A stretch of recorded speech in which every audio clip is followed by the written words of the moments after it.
Tonight from House Oversight Committee Chairman Trey Gowdy, instrumental in getting those Comey memos released. He joins us live this evening from Greenville, South Carolina. Mr. Chairman, thanks for being here.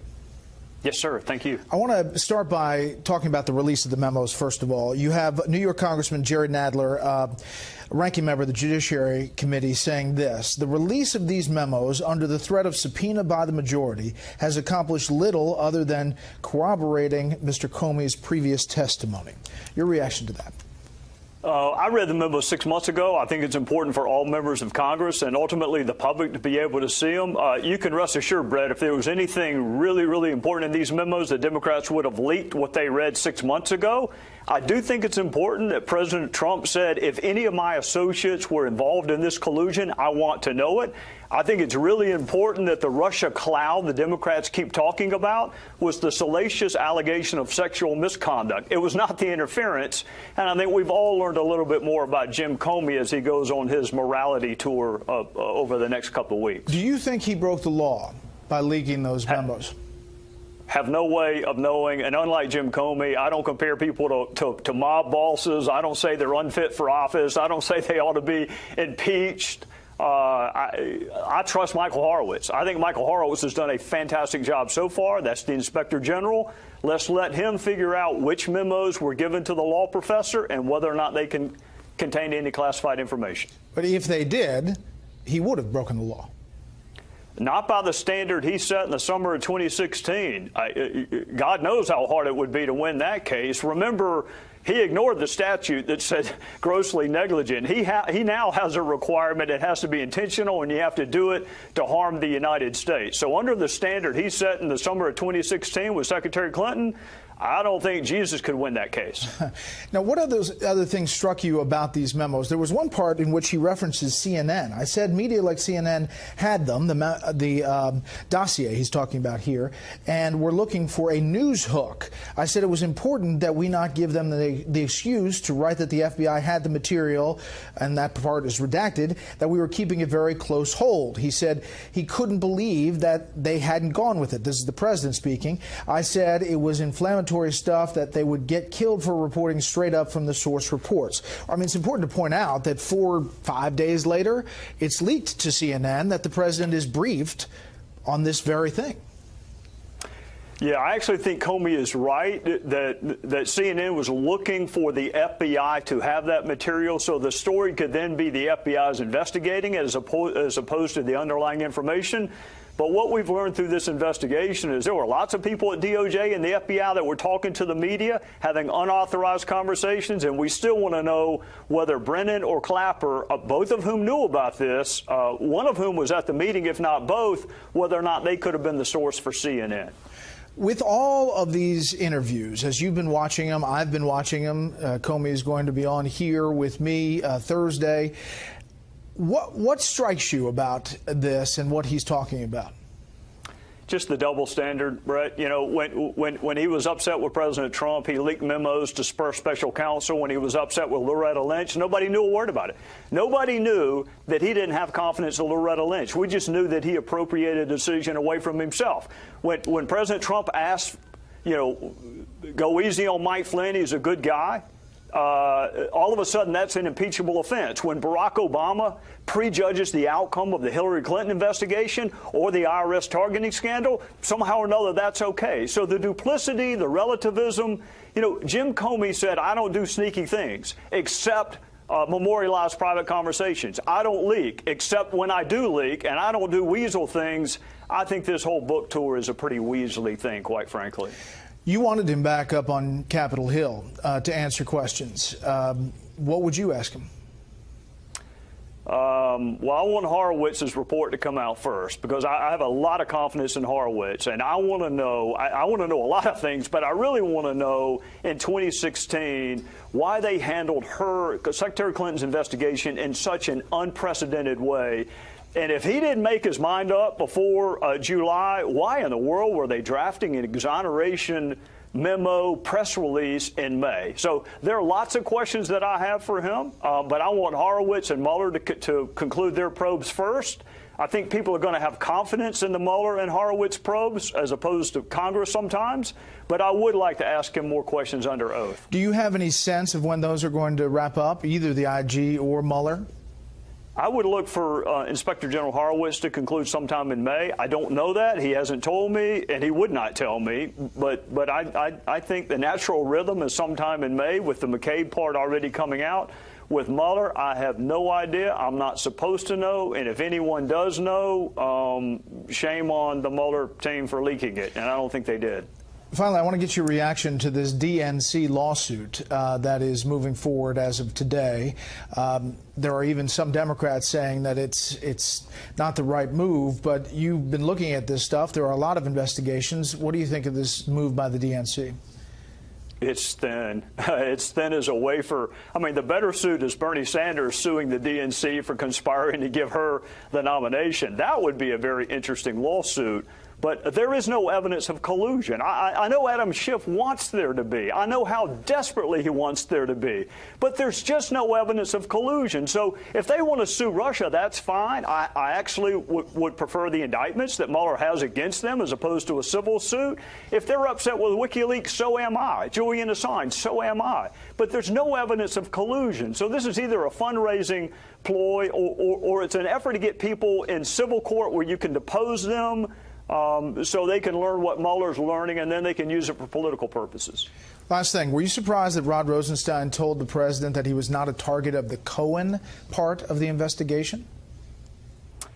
I would be surprised if anyone used that phraseology because I don't know what it means. Now, I was only a prosecutor for 2 decades, Brett, so maybe I missed something, but that can change in a nanosecond. All it takes is one more witness to say something. So I'd be shocked if Rosenstein said that.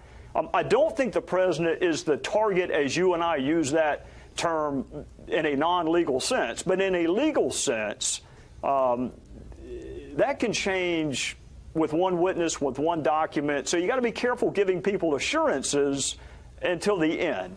And does he keep his job? I hope he does. I mean, I've had my differences with him, but I've got differences with lots of people, and I think they ought to keep their job. He's got a really tough job, but I've seen nothing in his handling of the probe. I mean, look, people are upset with the scope and the breadth of the Mueller investigation, and Rosenstein did draft that memo. But look, it's a really hard job to be the Deputy Attorney General. This is a really difficult environment in which to try to do that job. The president can get better advice than from me, but I would tell him to stick with the team he's got now. Mr. Chairman, we appreciate your time. Yes, sir. Thank you. Have a good weekend. You too. Couldn't help but think when he was using the $20 million figure, that's 2 more ISIS fighters that we could have paid for. I refuse to put a price tag on the lives of 4 Americans. I don't. Your figure of $20 million is wrong, Mr. Cummings, and that's not what the State Department told us. But I don't care what the figure is. There is no price tag when it comes to justice for 4 people who gave their lives for this country. Madam Secretary, with respect to the ARB, I want to ask you this. If you were investigating Benghazi or what happened in Benghazi, and there was an author of an email 3 months to the day from when our 4 fellow Americans were killed, the author of the email says anti-American demonstration, looking for Americans to attack, game changer, soft target, no continuity, the cost to continue to do business there may become challenging. Would you want to talk to the author of that email if you were investigating Benghazi? The Accountability Review Board had full run of the State Department to talk to anyone they chose to talk to. It's my understanding they conducted more than 100 interviews, and they were well aware, as their report reflects, of the dangerous situation in Libya. I don't want to interrupt you. That actually was not my question. My question is, would you want to talk to that person? Not whether or not the ARB did, because the ARB actually did talk to that person. My question is, wouldn't you want to talk to that person if you were investigating Benghazi? Well, I promise it is not a trick question. The answer is yes. You would want to talk to the person who authored that email. And as you just said, Mr. Chairman, the ARB did. Yes, and the co-chair of the ARB called your chief of staff and told the author of that email not to go to Congress. That's my point. My point is the ARB did some good things. That's why our first two hearings were on making sure the recommendations by the ARB were actually implemented. But when the author of that email is going to be brought before Congress and one of the co-chairs calls your chief of staff and says, I don't think that that witness is going to be a good witness, Madam Secretary, with all due respect, she's a fact witness. Whether she's good or bad, the author of that email has a right for Congress to question them. I mean, that's not even a close question. So somebody can be a good person, and I have no doubt that Mr. Mullen and Mr. Pickering both are. But this is also what I don't doubt. I don't doubt that that phone call was made to Ms. Mills saying don't send Charlene Lamb before Congress. She's not going to make a good witness. And I don't doubt that there's not a transcript from any of the ARB interviews. And you may say, well, why does that matter? If you're going to write a report and you want to write a report with specificity and particularity, you have to cite the transcript.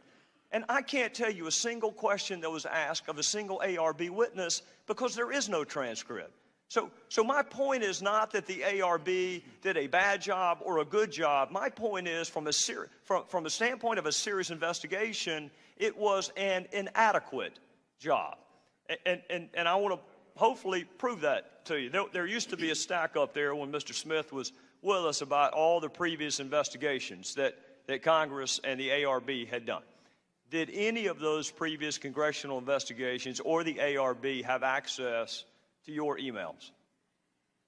Mr. Chairman, first of all, the witness you were referring to did appear before Congress. That was not my point. But your implication was that that witness was stopped from going to Congress. No, in fact, that did not happen, Mr. Chairman. No, she definitely came. Yes. No, that's not my implication. My implication is the co-chair of what you call an independent accountability review board was calling someone he was supposed to be investigating to say, please don't send that witness to Congress. They're not going to show up well.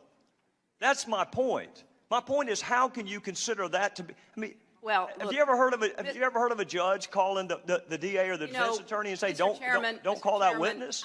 I really don't care what you all say about me. It doesn't bother me a bit. I do care a lot about what you're implying about Admiral Mullen, and I will not sit here and hear that. Well, Admiral Mullen served this country with great distinction.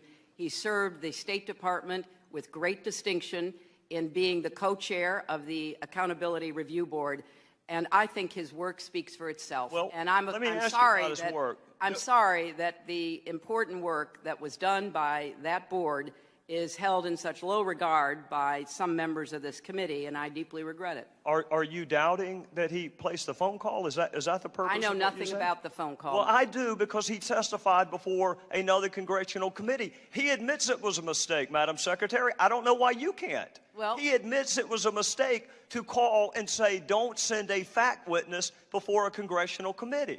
Well, I think that doesn't mean he's a bad person. It just means that when you hold up the ARB as independent and your chief of staff picked most of the folks on it, Patrick Kennedy had a role in picking some of the folks on the ARB, despite the fact that some people think Patrick Kennedy may have also been involved in approving or not approving. If you need to read a note from your lawyer, you're welcome to, Madam Secretary.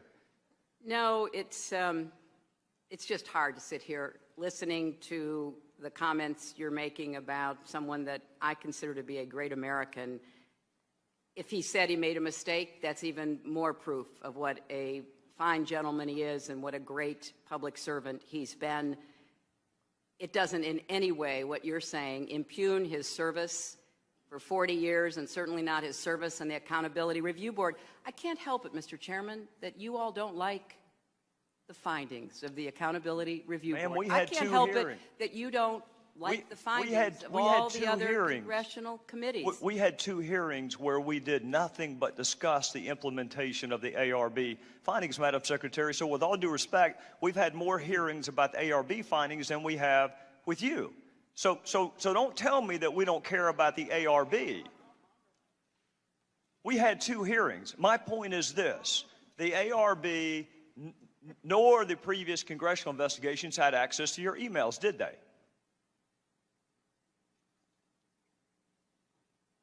I don't know what they had access to. I know that during the time I was at the State Department, there was certainly a great effort to respond to your predecessor, Congressman Iss's inquiries, and many thousands of pages of information was conveyed to the Congress. And I know that the State Department has worked diligently and persistently to try to respond to the many requests that it has received. And I think that given the pressure and stress of business they've been under, they have performed as well as they could. So you will be getting, and in fact the entire world will be getting, all of my emails, because they're all going to be public, and you will be able to read them along with everybody else. Madam Secretary, that actually was not my question. My question was whether or not the previous congressional committees and ARB had access to your emails. That was my question. 90 to 95% of my work-related emails were in the state system. If they wanted to see them, they would certainly have been able to do so. You know what? That is maybe the 10th time you have cited that figure today. It is. And I have not heard anyone other than you ever cite that figure. Who told you that 90 to 95% of your emails were in the State Department system? Who told you that? We learned that from the State Department in their analysis of the emails that were already on the system. We were trying to help them close some gaps that they had. Can you provide me with a name? Because when I asked the State Department about 10 days ago, what's the source of that figure, they shrugged their shoulders. Well, you can look for the state.gov addresses, and they certainly pop up. And right, and the Inspector General report, Madam Secretary, the Inspector General report, which you can't argue by perfect analogy, but you can certainly extrapolate, the Inspector General report found that less than 1% of State Department emails, record emails, were captured.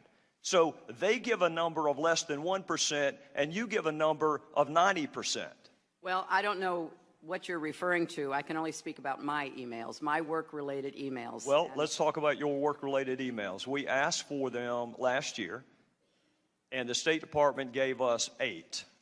If they had 90% of yours, why did we only get 8? Well, I don't know initially what you asked for, but I know that they tried to be responsive. 90 to 95% of them were on state.gov. I understand that the committee broadened the scope of their requests, and I think that in response, the State Department has been trying to provide what you have requested. In the meantime, they're going through the process of making all of my emails public.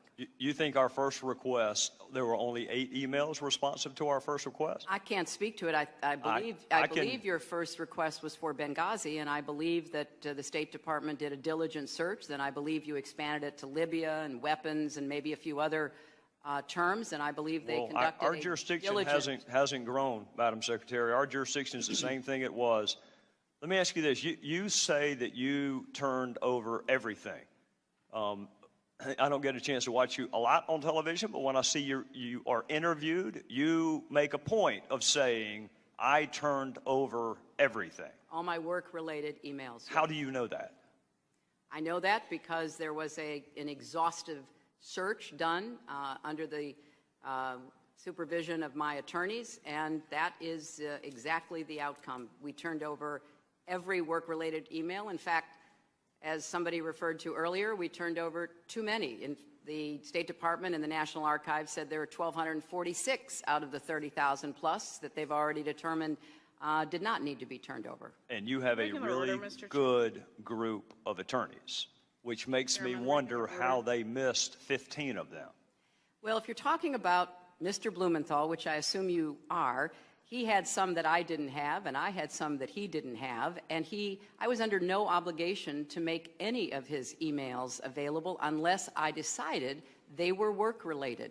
And the ones that I decided that were work-related, I forwarded to the state.gov accounts of the people with whom I worked. Madam Secretary, is there any question that the 15 that James Cole turned over to us were work-related?